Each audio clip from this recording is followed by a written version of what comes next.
Kedika ibe ya, gọọmenti Anambra Steeti eguzobego otu Komitii ọlụ maka Nigeria for Women Programs Club NFWPSU bụ otu amụma gọọmenti etiti ji n'aka maka ịnapụta ụmụ nwaanyị ala Nigeria n'ọbịam.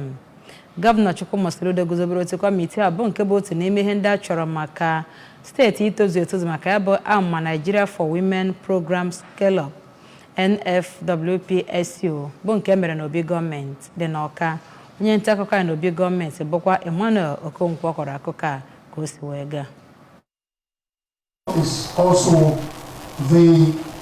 Ya bụ Nigerian for Women Programs Club bụ amụma nke ndị mba United States nke jupụtara na akatamkpa ego pụtara nde $500 nke a na-enye gọọmenti etiti na-agbata afọ 8 maka inyere ụmụ nwaanyị aka. Ya bụ amụma bụ nke ewepụtara iji wee kwalite etu ụmụ nwaanyị si ebi ndụ ha na ezinụlọ. Ka ọ na-ewube ya bụ otu, gọvanọ steeti a bụ onye anọchitere anya ya site n'aka osote ya bụ dọkịnta Onyeka Ibezim gbara ndị ahụ ume ka ha gbaa mbọ rụọ ọrụ nke ọma wee hụ na isi sekpụ ntị eji hibe ya bụ otu bụ nke ha mepụtara. Ka ọ na-ekwu okwu n'aha ndị nke ọzọ, onye isi oche ya bụ kọmitii nakwa onye kọmishọna na-ahụ maka bọjetị na economic planning Oriakụ Chiamaka Nnake bụ onye anọchitere anya ya site n'aka onye permanent secretary na ya bụ ministry dọkịnta Stephanie Kelly Ụzọ kwere nkwa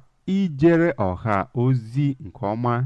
Ya bụ kọmitii bụ nke onye kọmishọna ahụ maka bọjetị nakwa economic planning bụ Oriakụ Chiamaka Nnake nọ n'isi ya. Onye coordinator nke Operations Coordinating Unit Oriakụ Nkoli Anyegbunam bụkwa odeakwụkwọ ya. Onye kọmishọna ahụ maka agụmakwụkwọ na steeti a Ọkammụta Ngozi Chumude, kọmishọna ahụ maka ụmụ nwaanyị Oriakụ Ifeobinabụ, kọmishọna ahụ maka ọrụ ugbo Maazị Foster Ihejiọfọ na kọmishọna ahụ maka ahụike dọkịnta Afam Obidike, kọmishọna ahụ maka ihe gbasara ego, kọmishọna ahụ maka ọkụ na mmiri nakwa kọmishọna ahụ maka ikpe nkwụmọtọ bụ ndị sonyere na kọmitii nke a.